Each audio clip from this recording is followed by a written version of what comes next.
Olá, ouvinte internauta da Voz da América, muito boa tarde. Este é o Saúde em Foco, nesta sexta-feira, que é 25 de fevereiro de 2022.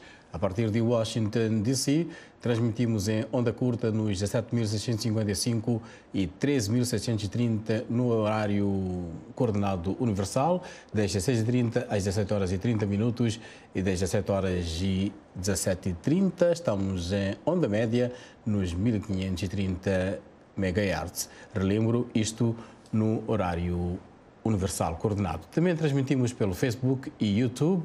Eu sou o Amâncio Miguel, a produção deste programa é de Bárbara Ferreira Santos, a direção é de Scott e esta semana o nosso convidado, ou melhor, a nossa convidada neste Saúde em Foco é a doutora Lígia Gouveia, que é médica psiquiatra, que é moçambicana. O tema em debate, saúde mental infantil, com foco neste grande subtema que é o bullying.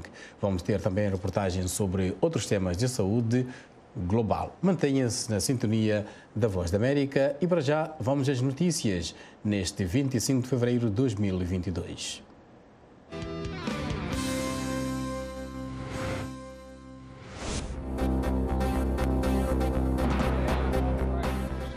O presidente dos Estados Unidos, Joe Biden, condenou o que chamou de ação militar não provocada e injustificada da Rússia na Ucrânia e anunciou novas sanções contra Moscou.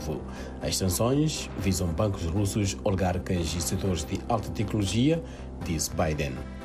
A Casa Branca disse na quinta-feira que o presidente Vladimir Putin tem mais objetivos do que a Ucrânia. Quando perguntada sobre os objetivos finais do líder russo, a secretária de imprensa da Casa Branca, Jen Psaki, disse: certamente achamos que ele tem ambições maiores além da Ucrânia. Manifestantes se reuniram em apoio à Ucrânia em várias cidades dos Estados Unidos na quinta-feira, incluindo Nova York, Denver, São Francisco e Los Angeles. Acenando com bandeiras ucranianas, os manifestantes pediram ao presidente russo Vladimir Putin que parasse a invasão. 3 ex-polícias de Minneapolis foram considerados culpados na quinta-feira por um júri federal de violar os direitos civis de George Floyd em 2020 por não ter ajudado quando estava algemado e preso sob o joelho de um colega.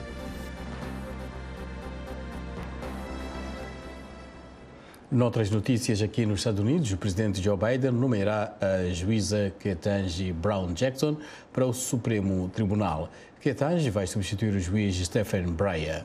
Se for confirmada, será a primeira mulher negra a servir um tribunal mais importante no país nos seus 233 anos de história, reporta o USA Today. Ketanji Brown Jackson, de 51 anos de idade, é juíza federal de Washington, D.C.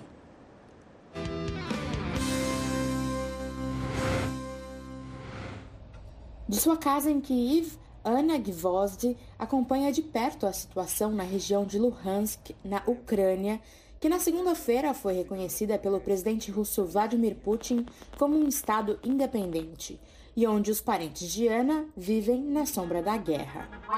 A minha sobrinha de 6 anos não vai à escola e às aulas de dança por causa dos bombardeios pela cidade.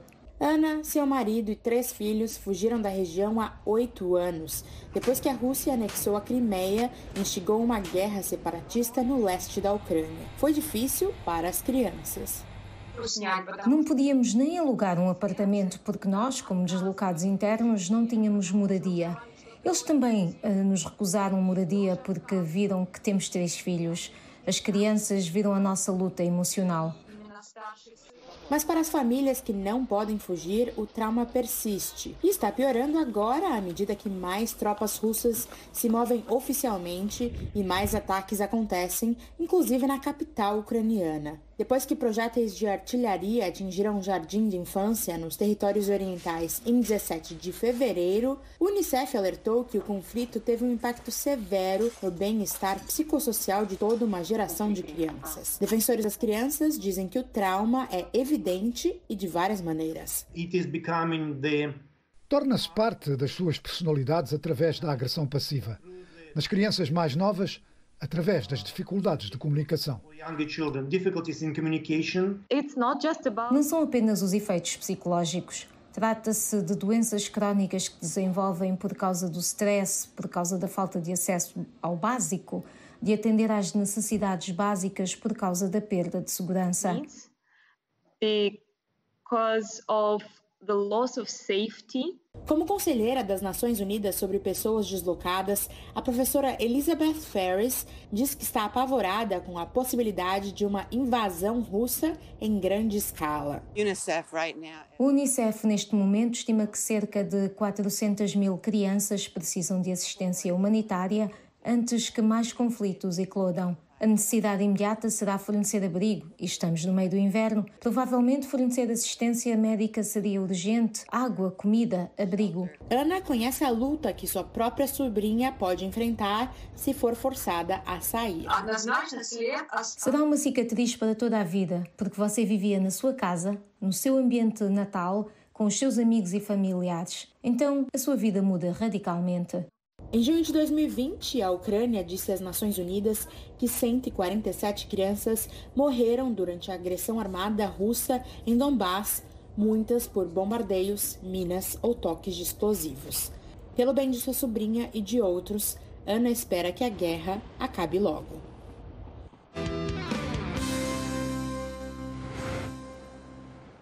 Este é o programa Saúde em Foco da Voz da América. Como viram na reportagem, o tema de destaque nesta sexta-feira é a saúde mental infantil e a reportagem que passamos fala da situação na Ucrânia, um país que já vivia uma guerra civil, mas que neste momento vive uma invasão que é da Rússia e as guerras, tal como dizem especialistas, têm sempre impacto nas crianças. Continuando o nosso Saúde em Foco, vamos agora falar de um outro assunto. A Covid-19 trouxe muitas mudanças nos nossos estilos de vida.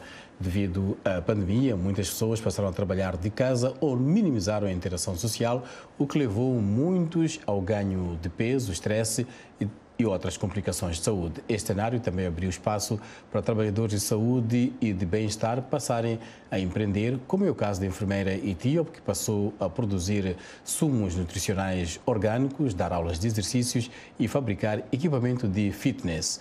A nossa colega Eden Jeremé, nesta reportagem narrada por Ana Guedes, conta a história. A coach de saúde e bem-estar, Célia Lema, é licenciada para trabalhar como personal trainer e formada em enfermagem. Quando trabalhava na sala de emergência, ela diz que viu tantas pessoas sofrendo doenças que poderiam ajudar a controlar com simples ajustes no estilo de vida. Eu era enfermeira de emergência e costumava ver muitas pessoas morrerem devido a diabetes e pressão alta. Eu testemunhei famílias pagando tanto dinheiro pelos cuidados de saúde para doenças e enfermidades que poderiam ter sido evitadas. As pessoas não precisam pagar preços altos para comprar suplementos adicionais, medicamentos ou mesmo ir à academia. Elas podem simplesmente ajustar seu estilo de vida, consumindo mais alimentos à base de plantas e produtos fáceis de encontrar, e adicionar algumas atividades físicas fáceis. Ver tanto sofrimento durante a pandemia fez também com que muitas pessoas se sentissem deprimidas e estressadas, o que fez Lema querer ajudar a combater essas condições também. Desde então, criou programas de treino disponíveis online e presenciais. Durante a pandemia, muitas pessoas passaram a trabalhar de casa e a sofrer com estresse. Muitos estavam ganhando peso e enfrentando a depressão. Como trabalham em casa, costumavam comer compulsivamente e não se exercitavam o suficiente. Quando eu vi isso, eu disse para mim mesma que tenho que trabalhar mais na prevenção. Ela também prepara bebidas energéticas orgânicas à base de plantas feitas como beterraba, a gengibre e o pepino. A marca chama-se Tenashin, que significa Nossa Saúde em amárico, a língua falada no seu país natal. Comecei a preparar suco de beterraba, gengibre e outras plantas para mim e costumava dar para as pessoas da minha família. Inicialmente, elas estavam relutantes, mas uma vez que experimentaram o aumento de energia e seus benefícios, começaram a gostar. Então, comecei a compartilhar a receita online e a marcar o suco.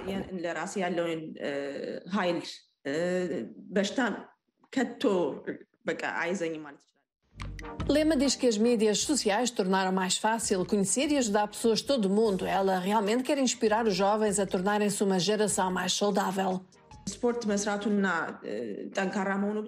Eu uso o Instagram e o TikTok para alcançar meus seguidores.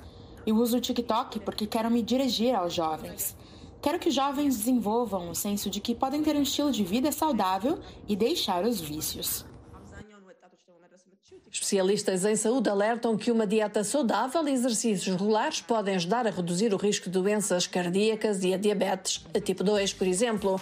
Com as redes sociais, programas de nutrição e exercícios ficaram facilmente acessíveis e a localização não é mais uma barreira para os encontrar.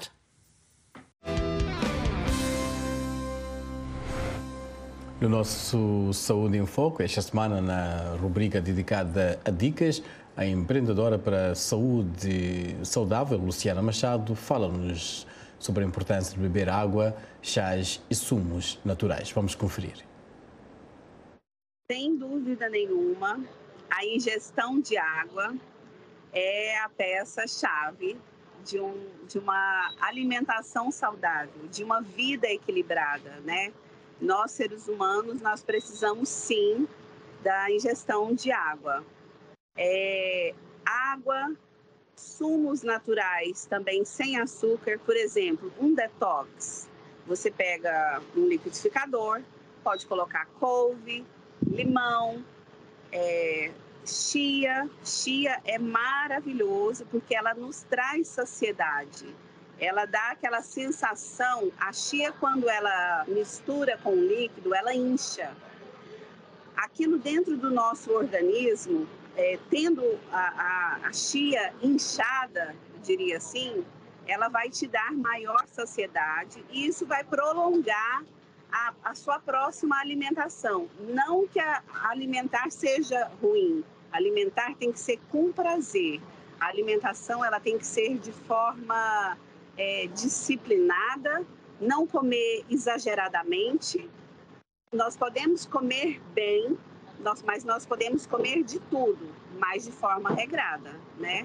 Nada em excesso.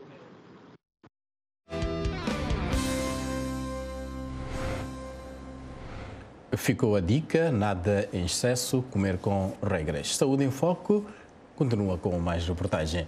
O fabricante de medicamentos AstraZeneca diz que o seu medicamento Enhertu contra o cancro ajuda significativamente as pessoas que sofrem de um tipo de cancro avançado da mama, que normalmente têm opções de tratamento limitadas. A AstraZeneca diz que o seu medicamento Enhertu contra o cancro ajudará os pacientes que sofrem de um tipo de cancro avançado da mama a viver mais tempo.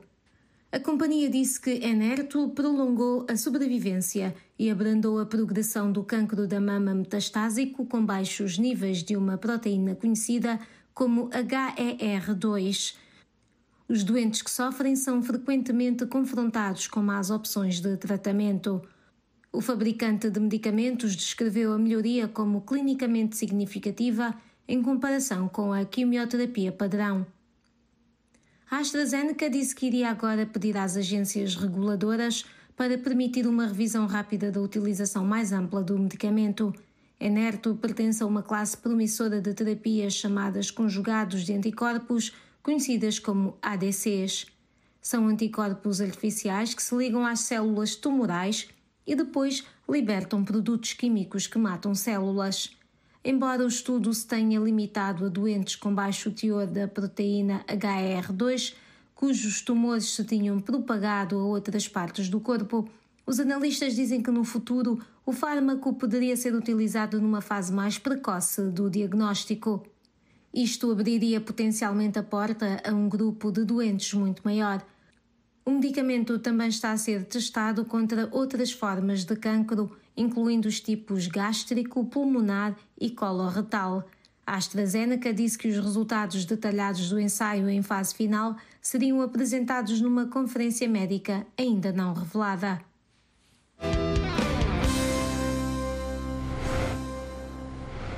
Este é o programa Saúde em Foco, aqui da Voz da América. Depois de termos visto as dicas deste novo tratamento para o cancro da mama em particular, vamos continuar com a nossa série dedicada a produção de ópio no Afeganistão. O Afeganistão, que fornece 80% de ópio do mundo, de acordo com as Nações Unidas, diz também que o uso e a dependência de drogas tem impacto em milhões de pessoas que vivem naquele país que é o Afeganistão. Nesse capítulo da nossa série A Crise do Vício no Afeganistão, o Serviço Afegão da Voz da América leva-nos à província de Bamiyan, a 180 quilómetros da capital Cabul, por uma visão do impacto do vício nas aldeias, naquele meio rural. Bamiyan é conhecida pelas suas belas paisagens. É onde há quase 20 anos os talibãs destruíram 2 estátuas antigas de Buda, que eram as maiores do mundo. As pessoas nas cidades e aldeias sofrem de toxicodependência. As autoridades locais dizem que existem cerca de 50 mil toxicodependentes e pessoas afetadas pela toxicodependência. Vamos para o oeste, para as zonas rurais, e encontramos drogas ainda mais prevalecentes do que na província central de Bamiyan. No distrito de Varas é a maioria dos habitantes das aldeias que consome drogas. A longa viagem para lá chegar serpenteia através de paisagens cênicas e estradas esburacadas. O distrito de Varas é rodeado por colinas e vales verdes. As pessoas nesta zona remota vivem na pobreza. Faltam-lhes os benefícios da sociedade moderna, como boas escolas, clínicas, hospitais e tecnologia. Esta manhã o sol brilha intensamente na aldeia de Bazubala. Aqui, todos os jovens e velhos, incluindo os homens, mulheres e crianças, são toxicodependentes. 80 famílias vivem em Bazubala. A maioria das pessoas aqui usa drogas em grupo e ao ar livre. A vida dos aldeões gira em torno do consumo de droga. Quando as têm, usam-nas. Quando lhes perguntam porquê, mencionam muitas razões, como este jovem de 18 anos. A razão pela qual me viciei em drogas foi o desemprego e a pobreza. Fui ao Irão, muito longe de casa. Estava desempregado e a situação era má. Por isso viciei-me em drogas. Assim regressei aqui e pensei que a situação seria melhor. A situação também é má aqui. Consumo drogas há quase 15 anos. Primeiro usei heroína, agora uso em cristal. Afeta também as crianças. Os pais não só usam, como também dão drogas aos filhos. Para além da heroína, ópio e metanfetamina, cristal, os viciados em Bazubala também estão familiarizados com outras opções de drogas, como os comprimidos de tramadol. Trata-se de uma alternativa barata à heroína e ao ópio. Para aqueles como eu, cujo consumo é elevado, as despesas também são elevadas. Eu uso 1 ou 1 pacote e meio. Um pacote custa de 32 a 50 cêntimos afegãos. Na vila de Pejandur, as mulheres também estão viciadas em drogas. Em muitas famílias na zona, elas consomem drogas com os maridos e filhos. Esta é Fátima, viciada em drogas há 30 anos. Fátima, o marido e os filhos consomem drogas juntos. Eu tenho asma, também estou doente. Tenho 65 anos de idade, trabalho no deserto e nas montanhas até tarde. Estou fraca e o meu marido também está doente. Os aldeões aqui trabalham na agricultura e na criação de animais. Os jovens vão às montanhas recolher erva para os animais e as crianças são pastores. A vida idílica destas aldeias é perturbada pelos narcóticos trazidos das províncias vizinhas. Os residentes dizem ter informado repetidamente as agências de segurança sobre os contrabandistas, mas não são tomadas quaisquer medidas. Os aldeões querem a atenção do governo, querem ajuda e querem um centro de tratamento para a dependência. Existe apenas uma clínica de 20 camas em Varas, que claramente carece de capacidade de tratar todos os toxicodependentes numa área de dezenas de milhares de pessoas. As autoridades locais querem mais. Kassim Ali preside o Conselho Popular de Pejandur e Bazubala. São todas viciadas em drogas. Estas pessoas são todas infelizes. A razão é o desemprego e a pobreza. O governo não se preocupa com elas. Peço ao governo, à comunidade internacional e aos defensores dos direitos humanos que construam um hospital na região de Swipcol. O hospital deve ter cerca de 100 camas para que estas pessoas possam ser tratadas.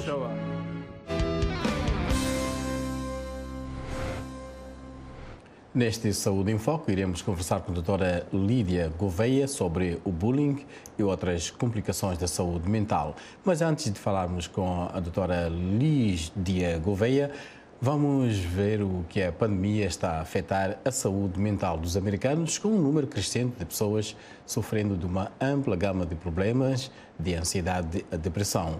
Lésia Bacalete tem a história, narrada aqui por Bárbara Ferreira Santos. Quase 2 anos de isolamento pandêmico e doenças têm seus efeitos, e não apenas em mortes e sintomas persistentes, mas também em nossas mentes. Antes da pandemia, cerca de 1 em cada 10 adultos relatava sintomas de ansiedade e transtorno depressivo. E agora, a nossa pesquisa mais recente mostra que cerca de 3 em cada 10 adultos estão a relatar esses sintomas. Os adultos que trabalham, os que têm mais responsabilidades durante a pandemia, parecem ser os mais afetados. Muitas vezes referimos a eles como uma espécie de geração sanduíche porque estão presos entre as crianças e adolescentes e depois os seus pais. E eles estão basicamente a tentar conciliar o trabalho com o cuidado dos seus pais, que têm mais necessidades agora por causa do isolamento social, assim como os seus filhos. Talvez eles estejam a educar os seus filhos em casa e a tentar administrar as suas vidas sociais. Mas realmente os psicólogos dizem, a pandemia afetou a todos. A esmagadora maioria dos americanos tem um parente ou amigo próximo que morreu de Covid ou teve um caso muito grave. Muitos perderam seus empregos, as crianças perderam o contato com os amigos, os adolescentes provavelmente perderam seus bailes escolares. As taxas de divórcio estão em alta. Especialistas chamam tudo isso de trauma coletivo. E uma das principais razões por trás disso é a incerteza. Quando ocorreram os ataques terroristas a 11 de setembro, ou há um furacão ou um tornado, há uma data em que começa e para. E o que as pessoas fazem depois é juntar os cacos, tentar reconstruir as suas vidas, tentar recuperar-se emocionalmente do evento. E pelo que estamos a ver aqui, não tivemos um começo claro, não temos uma parada clara. Isto é stress crónico. Especialistas dizem que as formas padrão de combater a ansiedade realmente não funcionam neste caso. Conselhos que muitas vezes são dados a pessoas que se sentem deprimidas, como encontrar amigos, viajar, visitar os pais e explorar novos lugares, simplesmente não são seguros durante a pandemia. How do you do that when...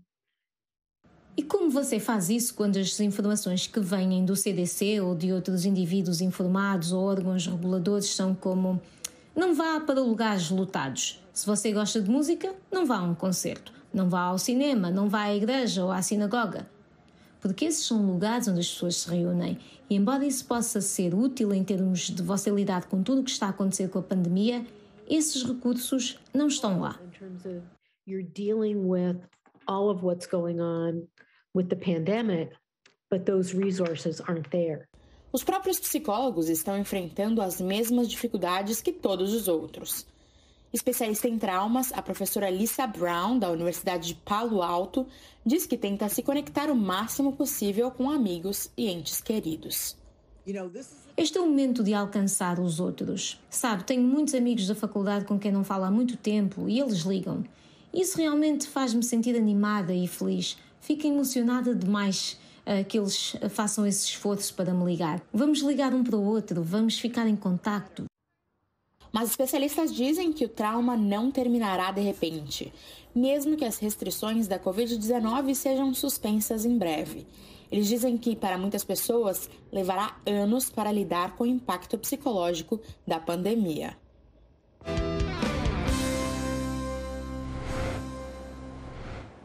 A partir de Washington, D.C., este é o Saúde em Foco da Voz da América. Nesta sexta-feira, falamos sobre saúde mental infantil, em particular o bullying. A nossa convidada é a doutora Lídia Gouveia, médica psiquiatra moçambicana na cidade do Porto, em Portugal. Doutora Lídia Gouveia, é um prazer estar consigo para falar sobre a saúde mental da criança, em particular no bullying. Bem-vindo ao programa, doutora. Obrigada. Doutora Lídia, quando falamos no geral desta questão de problemas de saúde mental infantil, de que de facto falamos? Bom, eu julgo que é importante nós olharmos para as crianças ou olharmos para aquilo que nós chamamos de problemas de saúde mental e que nós usamos muito o termo ou transtornos mentais ou, em português de Portugal, perturbações mentais, que é aquilo que podem ser as doenças psiquiátricas que podem ter início na infância, que podem ser encontradas nas crianças até à adolescência.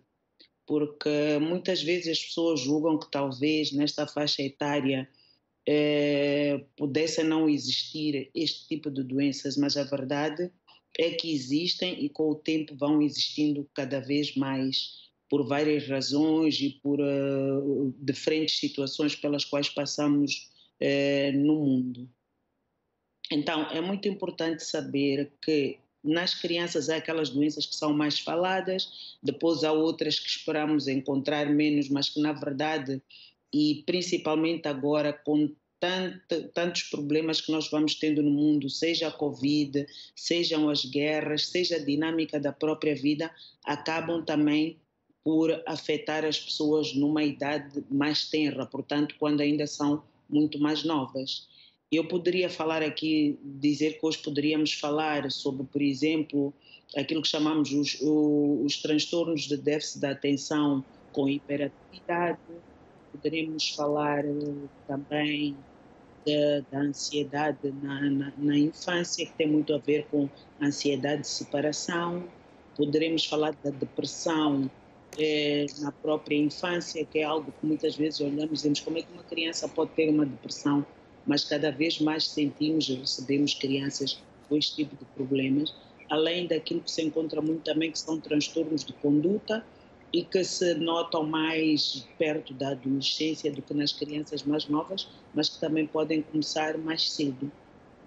E que no meio de todos estes problemas de que nós falamos, há uma nova preocupação que nós temos todos e que aqui várias vezes também foi tocado, que é o problema do bullying, que vai acontecendo cada vez mais nas crianças e nos jovens e que é uma preocupação porque o bullying por si acaba por ter como consequência alguns destes transtornos de que eu falei, principalmente da ansiedade e da depressão na infância.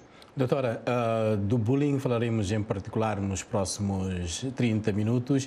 Ficou o essencial, problemas de transtornos mentais para as crianças são reais, isto não é um exclusivo definitivamente dos adultos. Não é exclusivo dos adultos e julgo que os pais também vão tendo cada vez uma maior consciência de que estes problemas realmente existem e vão procurando ajuda e procuram cada vez mais ajuda para os seus filhos. E, no geral, quando os pais procuram os nossos serviços é porque estão preocupados com alguma coisa, não sabem que nome vão dar ao problema que lhes surge em casa ou que surge com o filho, mas aparecem à procura de ajuda, porque vai-se falando cada vez mais de que as crianças também podem sim ter algum tipo de transtorno de foro mental, não passam só por doenças físicas. Então os pais aparecem ou porque acham que os seus filhos são muito agitados, ou porque a criança tornou-se mais teimosa, ou porque a criança diz mais mentiras, a criança está mais agressiva, ou muitas vezes quando chega aquela fase escolar, que é a fase onde os pais mais trazem as crianças, porque primeiro temos a fase... Doutora, pode reter as palavras, vamos ter em destaque estes pormenores na próxima meia hora, estamos a chegar ao topo da hora, vamos a um curto intervalo, já continuamos a nossa conversa, estamos a falar sobre saúde mental infantil, em particular o bullying, com a doutora Lídia Gouveia. Voz da América. Voz da América. Voz da América. Voz da América. Voz da América.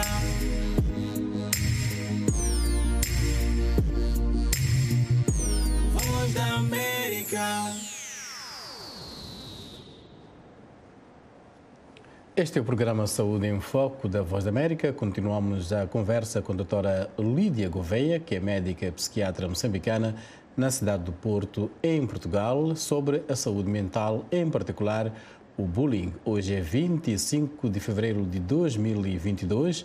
Estamos no estúdio 55, a partir de Washington, D.C.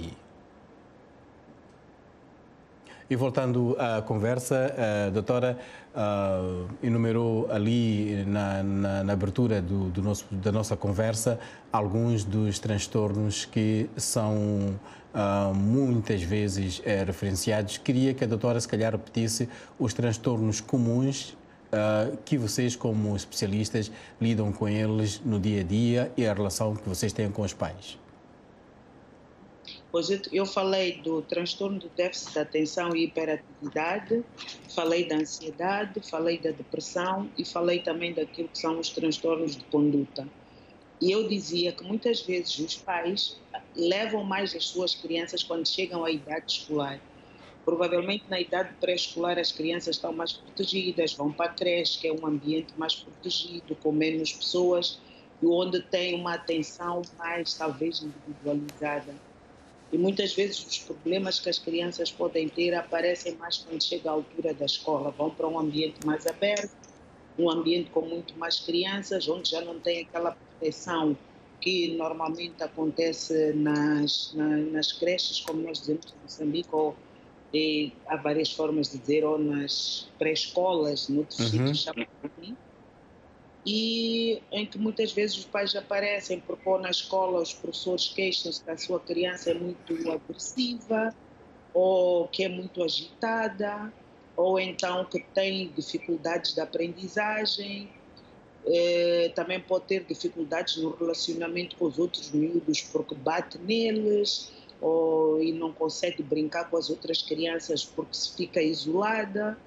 Mas também surgem os medos quando a criança tem realmente muito medo de ir para a escola, porque tem medo de ficar separada dos seus pais e acaba por ter outro tipo de comportamento, altera a forma como come, por exemplo, começa a comer menos, começa a ter problemas de dormir à noite e às vezes até com alguns pesadelos, tudo à volta do medo, por exemplo, de ir para a escola. E é aí que os pais muitas vezes trazem as crianças e começam a procurar ajuda. Porque quando as crianças começam a ir à escola, a expectativa dos pais e da família é que ela consiga aprender e muitas vezes que seja melhor dentro daquela sala de aulas. E quando começa a surgir algum tipo de resposta que não vai de acordo com isto, começa a haver uma determinada preocupação dentro das famílias. Doutora, vamos continuar a conversa daqui a pouco. Vamos falar do bullying, caracterizado por atos de intimidação física ou psicológica e maus tratos. O bullying, dizem os especialistas, pode comprometer a saúde mental das vítimas. Conversamos com uma jovem albina em Maputo que teve uma infância difícil por conta do bullying. Segundo o Unicef, 1 a cada 3 crianças no mundo entre os 13 e os 15 anos já passou por um episódio de bullying na escola, o que pode deixar marcas para a vida. O bullying pode ter um impacto significativo na saúde mental, na qualidade de vida e no comportamento das vítimas. Teresa, nome fictício, ainda não apagou as tristes memórias dos episódios de bullying que sofreu na infância. Eu tinha colegas, quando queria sentar com outros colegas que esses não são meus amigos, não aceitavam. O seu professor, que deveria ser a fonte de aprendizado, por vezes era o protagonista da discriminação.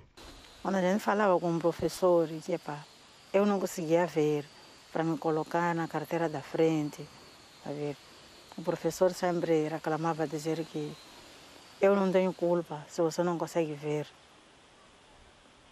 Sempre ele nunca teve atenção de querer dizer, então aproxima, senta daqui. Tinha outros professores a partir da 6ª classe para adiante. Eu que tive sorte de ter professores que aceitavam eu ficar ali ao lado da carteira dele para poder espreitar no quadro e escrever. Aí facilitava muito a minha vida, mas na infância, malta 2ª, 3ª até 5ª, sofri muito. O problema não terminava na escola. Sair à rua era por vezes um martírio. As pessoas cuspiam dentro do peito Diziam que senão vão nascer uma criança como eu. A ver. Outros só para te tocar era problema. E isso às vezes tira autoestima para nós, porque quando você passa num sítio, uma pessoa começa a se cutucar e falar mal de ti, isso é muito mal. Ela conta que viver numa sociedade onde o preconceito é uma realidade, o medo é frequente. Eu acabo tendo medo de sair sozinha, não saio, às vezes, porque tenho aquela vergonha de que quando eu passo num sítio as pessoas vão falar. Isso é muito chato. Apesar de não ter apagado as memórias tristes da infância, Teresa optou por fazer a diferença e dar o seu contributo para tornar o mundo num lugar melhor, onde as diferenças não são motivo de preconceito. Hoje, ela é ativista na Associação de Apoio a Albinos. Ando a sensibilizar outros irmãos com albinismo que passaram de bullying e ainda passam. As famílias que não conseguem aceitar viver com crianças com albinismo. Dados do Unicef apontam que a África subsaariana é a região com maior prevalência de bullying, com uma incidência de 48%. O tipo de bullying mais frequente nessa região é a agressão física, seguido pela violação sexual, e o terceiro é o psicológico. Reportagem aqui interessante de Sérgio Nhambi em Maputo, Moçambique. Doutora Lídia Gouveia, voltamos à conversa. Aqui estamos perante um problema real que, por muito tempo, porque se calhar não havia muito conhecimento na África subsaariana, pensava-se que era um problema dos países ricos. As pessoas fazem bullying e é real. E, doutora, como lidar com bullying? O bullying é real e acabamos de ver aqui uma peça que realmente nos mostra como é que alguém pode ser vítima do bullying, que é descrito realmente como prática de atos violentos, intencionais e repetidos contra uma pessoa indefesa e que pode realmente trazer danos físicos e danos psicológicos. E neste caso, quando nós olhamos para o nome fictício dela, era Teresa, os danos realmente foram psicológicos. E vemos que fizeram aquilo que é deixar uma marca dentro daquilo que é a saúde mental dela, como consequência, em que ela diz que ficou durante muito tempo com medo de sair sozinha, porque não sabia se iria ser usada na rua ou como é que as pessoas haviam de olhar para ela. Portanto, acabou por trazer como ela uma consequência limitante naquilo que era a vida dela e dela poder estar à vontade e alguma insegurança, que se ela depois não tivesse realmente trabalhado, não sei se foi ela consigo própria ou foi procurar ajuda externa, e passa de vítima deste bullying para ter uma atitude mais ativa, que é ser ativista e apoiar todas as outras pessoas que ela percebe que poderiam sofrer dos mesmos problemas que ela sofreu ao longo da vida. Ela acabou por trabalhar todos estes problemas que teve e transformar-se ela própria numa fonte de ajuda para quem precisa. Mas aqui é importante, em relação ao albinismo, porque o bullying é sempre feito normalmente para excluir, ou para intimidarmos, ou para gozar e para ridicularizar aqueles que são diferentes. E que é algo que acontece muito a ela, aconteceu numa fase muito jovem, era muito criança, porque foi desde a escola primária, e que eu julgo que neste caso teve muito a ver com o estigma que há em relação ao albinismo. Quando ela diz que as pessoas cuspiam no peito porque têm medo de vir a ter crianças albinas, ou porque às vezes dizem que é para a pessoa não ficar albina e que não pode tocar, porque se calhar se pensa que é algo contagioso. Então, ela foi realmente vítima do bullying à custa de todo o estigma que existe em volta do albinismo, que acabou por vir dos colegas, mas até de quem deveria defendê-la, que eram os professores, que deveriam ser os professores a ajudar os outros miúdos a perceberem que ela não era diferente, tem um problema de pele, que é o albinismo, mas que é igual aos outros, e também deviam apoiá-la no sentido dela conseguir o professor ou o pessoas com albinismo têm dificuldades de visão.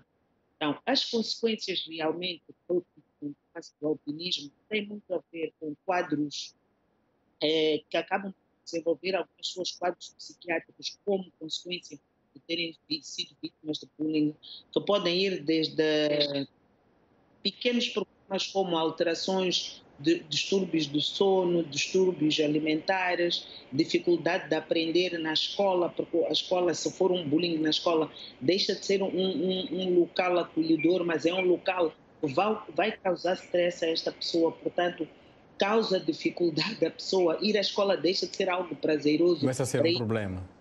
Sim, começa a ser um problema. Então, às vezes, algumas crianças começam a ter vários sintomas do ponto de vista físico, que nós dizemos que é sintomatologia somática, ou dores de estômago, ou dores de cabeça, vários tipos de queixas físicas, mas que, na verdade, falam daquilo que é o sofrimento delas psicológicos à custa do bullying.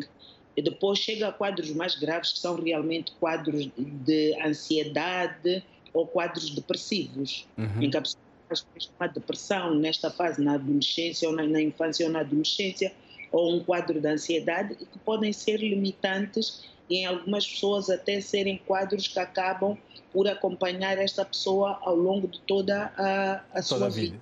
E doutora, em relação às pessoas que praticam o bullying, estávamos a ter alguns problemas de som, mas creio que já se resolveram, porque eu pelo menos conseguia ouvir e creio que em casa também conseguem ouvir.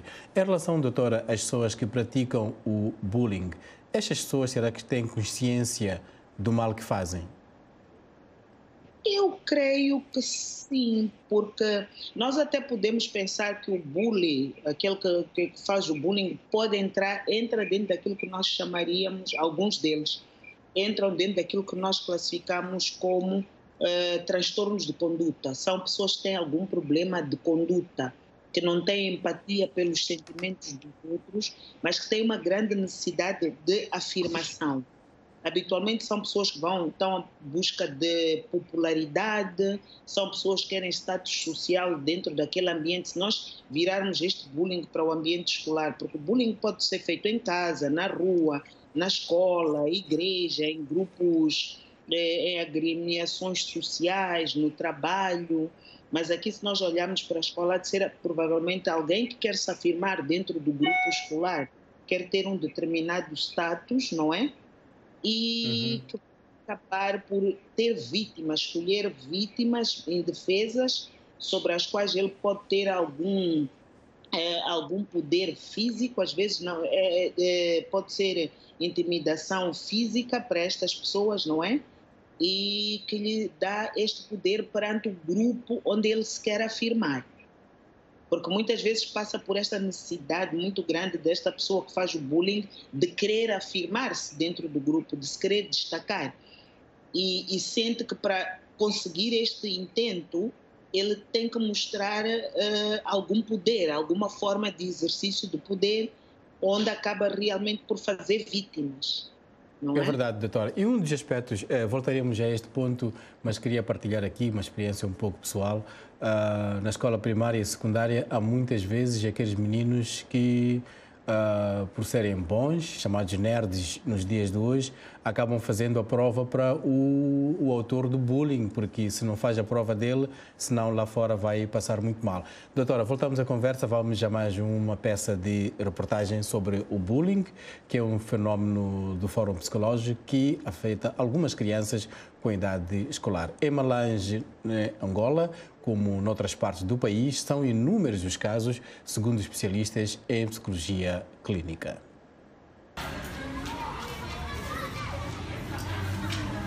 A saúde mental da criança está relacionada com as ações que contribuem para o seu bem-estar social e biopsicossocial, mas alguns atos de violência alteram a rotina. Dentro dos comportamentos incomuns, com influências externas, principalmente no seio de crianças que frequentam a escola, encontramos o bullying. Especialistas em psicologia clínica em Malange consideram preocupante o fenômeno que pode comprometer o futuro das mesmas se não forem acompanhadas. O psicólogo clínico Cirilo Mendes diz que as crianças sentem-se excluídas e carregam o trauma durante a fase adulta. Ao sentir-se excluída pelo meio ou grupo em que faz parte, a tendência ou a probabilidade de desenvolver ou desencadear alguns problemas de ordem mental é maior. E dentre estes transtornos, o que tem acontecido com mais frequência são os transtornos de humor, com grande relevância própria a depressão, a ansiedade, o estresse, enfim. Agora, em função destes comportamentos, vai fazer com que possam surgir outros problemas ainda mais. E é aquilo que a gente fala sempre. A infância condiciona a fase adulta. Se a infância condiciona a fase adulta, pressupõe dizer, aquelas crianças que sofrem maus tratos desde tenra idade têm a tendência de desencadear alguns transtornos na fase adulta. As crianças com necessidades educativas especiais são as mais propensas ao estigma. Há muitos casos, principalmente em crianças com transtornos de conduta. E vejamos, a nível do ensino especial, aquilo que nós consideramos como dificuldades de aprendizagem e necessidades educativas especiais, temos muitas crianças que apresentam transtorno de conduta. E quando falamos aqui de transtorno de conduta, estamos a falar de um comportamento repetitivo e persistente. E qual é a característica desse indivíduo? Tem a tendência de mexer em objetos dos outros sem autorização. Eles apresentam um comportamento agressivo com as pessoas, objetos ou animais. E em outros níveis, uma autoagressão também. Agora, este comportamento agressivo, esse transtorno de conduta, para além de influências ambientais, também tem influências do ponto de vista genético. Por exemplo, aquelas mães que no momento da sua concepção, quando estão concebidas, fazem consumo de álcool ou outro tipo de droga, participam em ambiente estressante, não cumprem aquelas consultas pré-natais, a possibilidade da criança nascer com alguma anomalia é maior. As patologias do foro psicológico afetam a relação entre as crianças, às vezes provocadas por familiares que dão origem ao transtorno dissociativo, acompanhado por diversas crises. Como a perda de memória, por exemplo, e desmaios frequentes também. Estes desmaios frequentes que muitas crianças ou adolescentes apresentam, em várias ocasiões, quando são submetidos a alguns exames médicos, não acusa nada. Por quê? Porque a causa não é de foro orgânico, mas sim mental. A psicóloga clínica Lourenço da Costa afirma ser necessário o acompanhamento da criança vítima de bullying por parte de um especialista. A também palestrante chama atenção aos pais e tutores de crianças neste período da Covid-19. É possível identificar um certo número de bullying que as crianças sofrem. De modo geral, tendo em conta essa situação pandêmica que estamos a viver, tal como os adultos, as crianças acabaram por ser também afetadas pela situação em que vivemos e acabaram por sofrer, então, por conta das restrições extremamente limitantes que vivenciamos por conta da Covid-19. Facto que acabou por originar uma labilidade emocional do próprio seio das crianças em si. Então, existe uma certa taxa considerável de crianças que acabam por sofrer por bullying e crianças que acabam por ser agressores de próprio bullying em si. Há um certo problema no nosso seio, é que há essa dificuldade dos adultos, dos responsáveis das próprias crianças, conseguirem identificar os sintomas ou os sinais do próprio bullying efetuado pelos seus filhos, por exemplo. Isaías Malange para a Voz da América.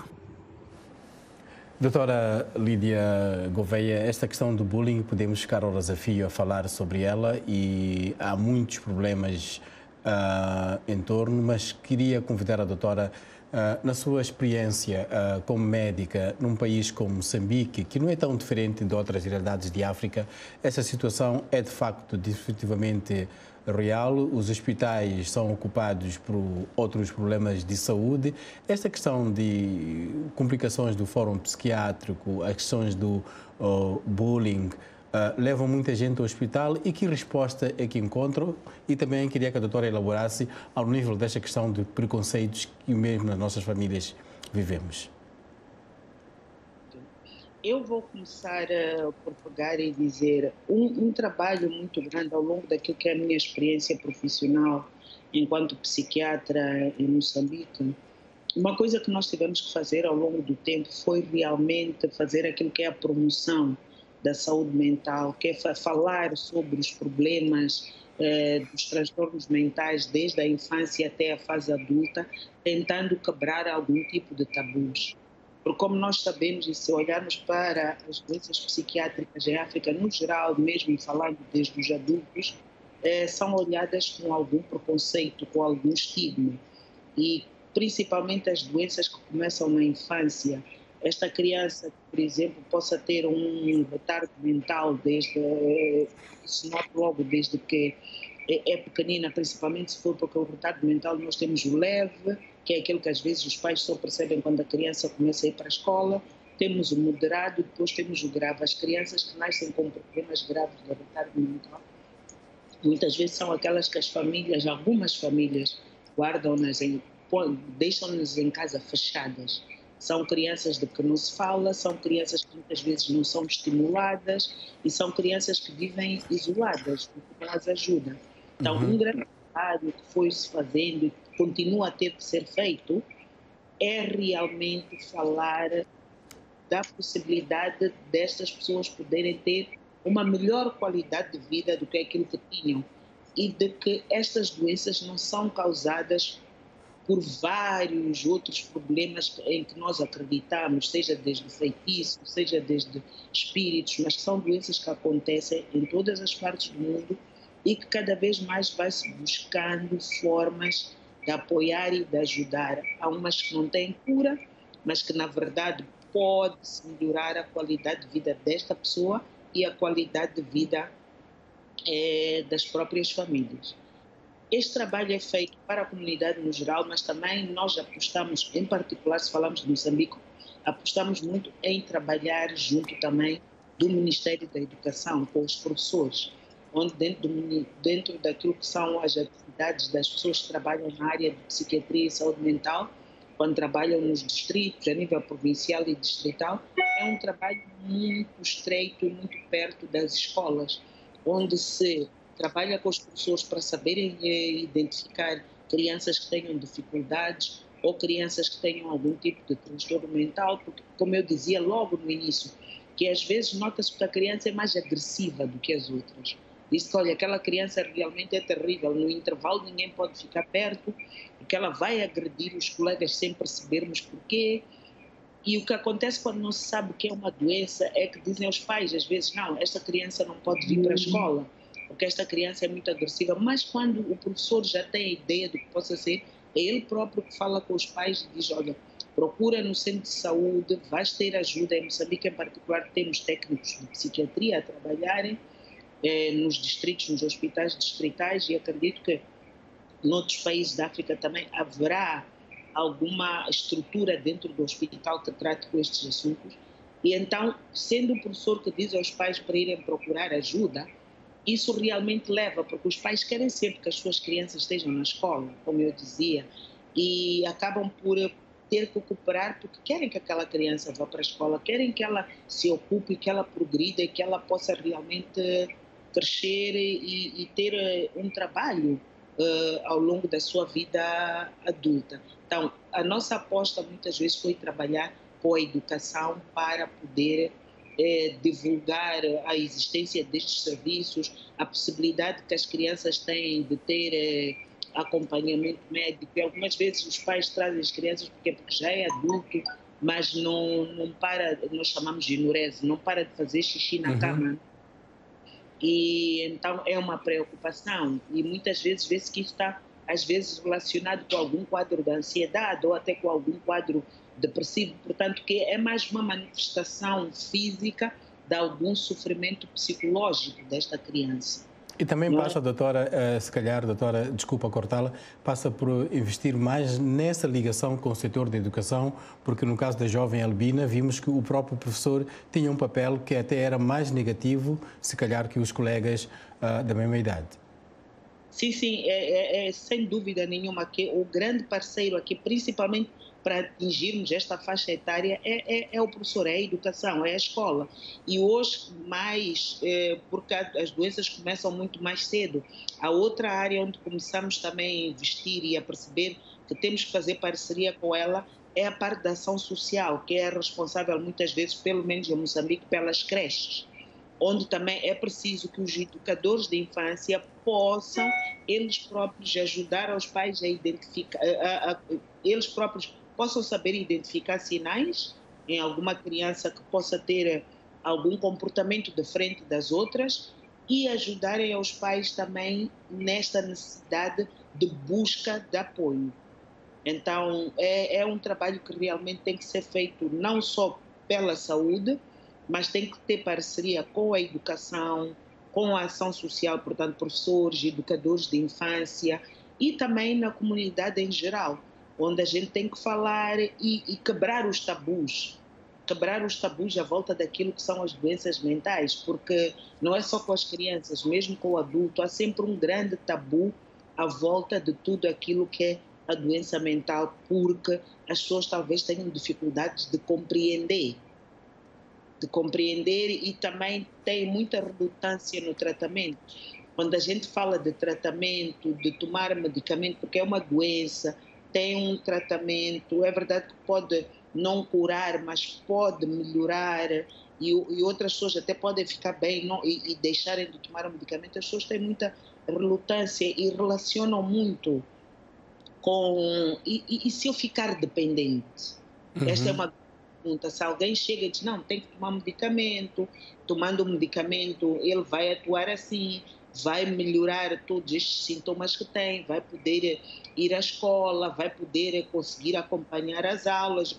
E se eu ficar dependente, o que eu muitas vezes digo na minha prática é, se chamar a isto de dependência, porque também primeiro é o conceito de dependência que as pessoas não sabem muito bem o que é, mas eu dou um exemplo muito simples, eu pergunto sempre, uma pessoa que tem uma hipertensão ou uma diabetes, e principalmente a diabetes que começa também, às vezes, quando é tipo 1 nas crianças, eu pergunto se alguém que toma insulina todos os dias, vamos chamar de dependente neste mau sentido, ou vamos dizer que é dependente porque precisa da insulina para se manter vivo e para estar bem. Então eu digo, então, se a dependência é neste conceito de precisar de tomar um medicamento para ter o seu equilíbrio, para ter uma melhor qualidade de vida, para conseguir estudar, para conseguir lidar com as dificuldades do dia a dia, então será dependência. Agora, se está a chamar de dependência, como seria uma dependência para uma substância psicotrópica, aí tem que explicar qual é a diferença, não é? Mas que é um trabalho que tem que ser feito no dia a dia e sempre explicado para que se quebrem estes tabus. Doutora, estamos a terminar o nosso programa. Muitos tópicos podem ser abordados em 1 minuto, doutora, aliás, em 30 segundos. Como vencer esta vergonha de lidar com problemas reais que temos na nossa sociedade? Este seria o melhor recado que a doutora, se calhar, podia deixar para nós. Eu creio que a grande forma de nós vencermos estes tabus e estas barreiras é educando. Eu julgo que é o nosso papel deste lado, enquanto profissionais de saúde e todos os outros profissionais que possam trabalhar nesta área, é educar. Porque eu acredito que se as pessoas conseguirem compreender que é realmente uma doença como há muitas outras, mais facilmente poderão aceitar e quebrar as barreiras que elas próprias criam. Porque às vezes é a família que não deixa, mas às vezes em algumas doenças até é a própria pessoa que tem a doença que se auto-estigmatiza. Obrigado, doutora Lídia Gouveia. Temos que mesmo terminar. Muito obrigado. É importante vencer e é importante nos educarmos. E assim foi mais um Saúde em Foco aqui na Voz da América. Falamos sobre saúde mental infantil, com particular realce para o bullying. Eu sou a Mãe Miguel. Nós voltaremos para a semana. Em nome de toda a equipa, bom final de semana.